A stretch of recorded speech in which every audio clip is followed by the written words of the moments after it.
Well, well, well, here's Mama Bloom's brood.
Well, with Harold and Yetta started along the road to independence via Papa's checkbook, Pa now has to figure out a way to keep from going crazy with both Sidney and Harold firmly ensconced as members of the firm in the knee pants factory.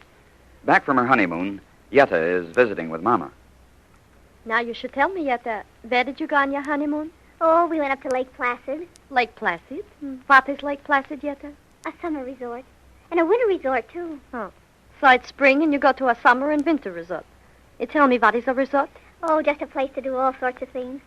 Fish and hike, dance, and go boating. So to go boating, you have to go on a honeymoon. Your papa took me boating at Coney Island, and it didn't cost all that money. 20 cents an hour for the boat. We took it for 2 hours because the second hour was only 15 cents. Tell me, what else did you do? Well, we couldn't stay very long because Harold had to get back to the business. Yeah, to the business. Yetta. Yetta, there's something I want to tell you because Papa's not home. He's very aggravated. So tell Harold to be careful with the knee pants factory, huh? Harold's a good businessman, Ma. He's young and he has good ideas. Yeah, but that he'll have to prove to your Papa. Well, Sidney turned out all right, didn't he? Yetta, the longer you live, the more you learn.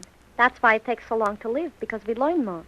I don't know what you mean, Ma. Darling, one of the things you'll find out, that what's good once, maybe the second time won't be so good. It's like the man who takes a walk. On the first day, the sun is shining, so the man likes the walk. But the second day, he takes a walk again, but this time it's raining. Oh, Ma, what do you mean? Well, the man walks on the same street. The houses is the same. The street is the same. The man is the same. But the weather is different.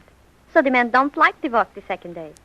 Oh, you mean Harold might not be another Sidney? I mean, Harold might not be a round peg in a round hole. Oh, but, Ma, I'm sure he'll be all right. Well, he has all sorts of wonderful ideas. Sure he has. Young people always has wonderful ideas. Ma. Don't you like Harold? Who says I don't? Oh, you just talk like it. Yes, I'm talking like a mother. I'm telling you things because I want to be a shock absorbent. Absorber, Ma. One or the other, Yetta, I'm being it.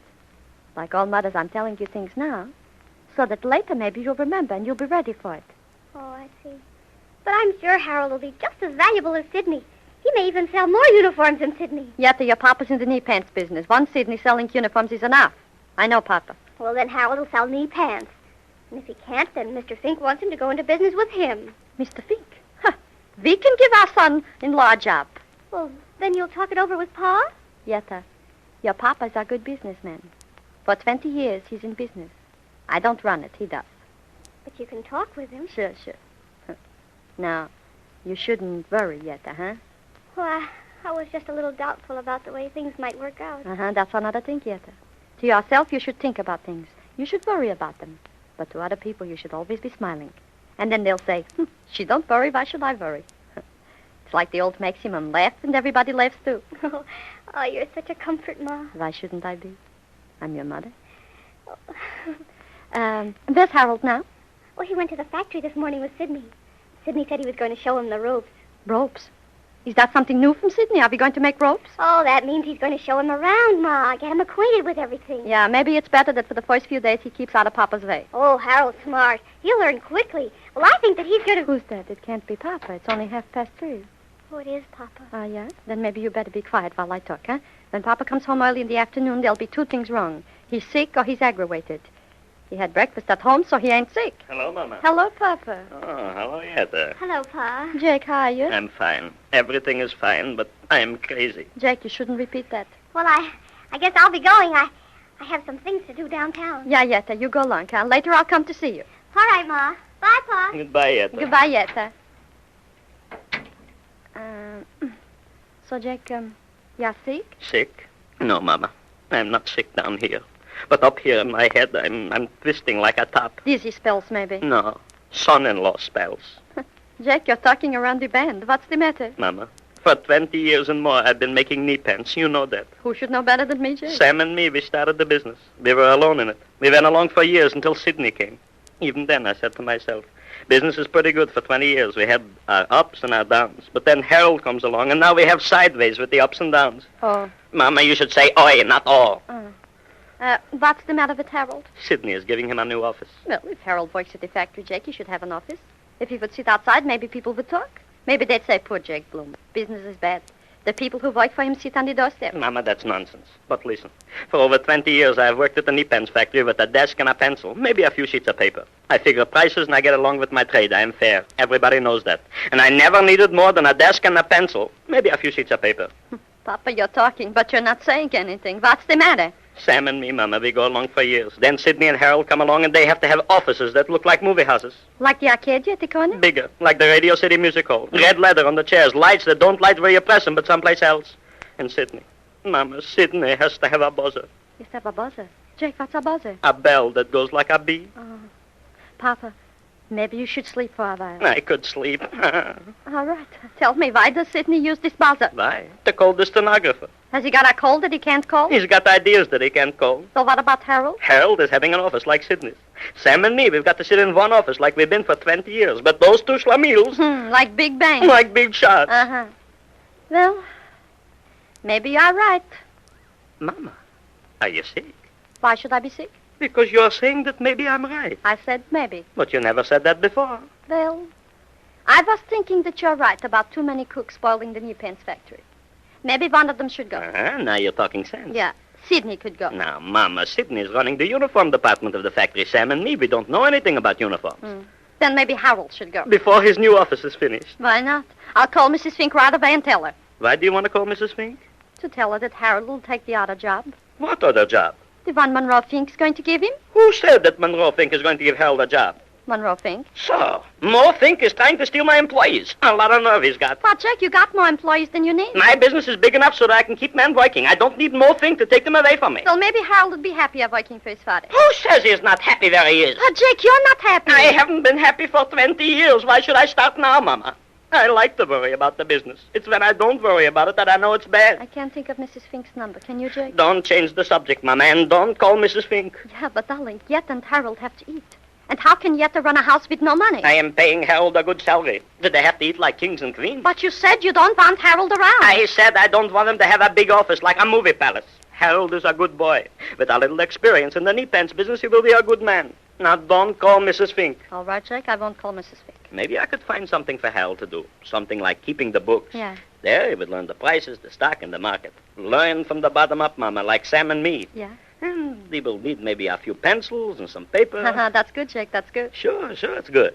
I'll go back to the office and tell Sam. Will he be happy when I tell him that Harold won't have a big office and lots of red furniture? Yeah. Little by little, Harold will work his way up in the business. Now you're happy again, Papa. I am always happy. One big shot in the business is enough. Yeah, one like Sidney. Yett'll be happy. She will be proud of Harold. She will be able to say that Harold worked his way up in the firm, that he started from the bottom. Yeah. Papa, the doorbell. Yeah? I'll answer it, Becky. It might be Mrs. Fink. So, if it's Mrs. Fink, I got my shoes on. Oh, hello. I thought I'd find you home, Pa. What is wrong at the factory, Sidney? Why did you come here? Hello, Ma. Hello, Sidney. Is Sally here? No. Should she be? No. Oh, before I go crazy, why are you here? Did something happen at the factory? Is there something wrong? Please tell me. No, nothing at all. There were just a few things I wanted to talk over with you before we went ahead with them. What things? What are we doing now that maybe I should know about? Or maybe I shouldn't. Well, Harold and I tried to find you, but Sam said you'd gone. Yeah, to get some rest. I suppose now that you have opened a branch of the knee pens factory. Oh, nothing like that, Pa. I just wanted to ask you what your title was around the factory. Title? Title? Yeah, Papa, you know what a title is. It's a name. Ain't that right, Sidney? Yeah, that's right, Yeah. Ma. Ah, I see. You leave the factory to come here to ask me what my name is. Well, my name is Jacob Bloom. Your name is Sidney Shipman. You married my daughter Sarah. You remember now? You You remember? still don't understand, Pa. You see, you and Sam own the factory. Ah, thanks for giving it back to us. Now, wait, Pa. I want to explain. I am waiting with my head and my hands for what is coming next. You're the president of the factory. I am not the president. I was never elected. I started the business with Sam. There was never an election. But, Pa, we're branching out. We're growing bigger all the time. Nowadays, people judge things by the front put up. You know, sometimes it's like Papa's vest to his dress suit. No back at all. Ah, Mama, you have said something there. But we've got the back and no front. Take the case of those uniforms I sold to the South American Republic. They were colorful, shiny buttons and all. Do you think the representative of that country would have bought them if they'd been gray or dark-colored? He's right, Jake. He's getting around to something. Go on, Sidney. Well, we're going to expand. We're going to do business on a much larger scale, so we got to match the size of the business with things like stationery. Writing paper. Yeah, that's it. Sidney. For a long time, Sam and I have been writing on the stationery we always use. That's just it. We got to change the headings of the stationery to match our progress. Now, here's a sample I got up. I think it's the best of the lot submitted by the printer. Here, take a look at it. My, pretty colors. That's the real thing to catch the eye of the customer. We want his business, not his eyes. How do you like that sample? I am looking at it. Pictures on it, Jake. Sure, Ma. As soon as a customer opens up that letter, he'll see that uniform printed in one corner. But knee pants. There is the knee pants. Oh, it's on there. You see, in the upper right-hand corner. So small I can't read it without my glasses. Your glasses is in your pocket. I know, Jake. Becky. I know. I put them there. I'll get them there. Now I will look at this picture book we are going to use for writing paper and... Oi, what's this? Jake, you're pale. Pale, I am dying. Sidney, what is this? What's that, Pa? It says Harold Fink, Vice President in charge of sales.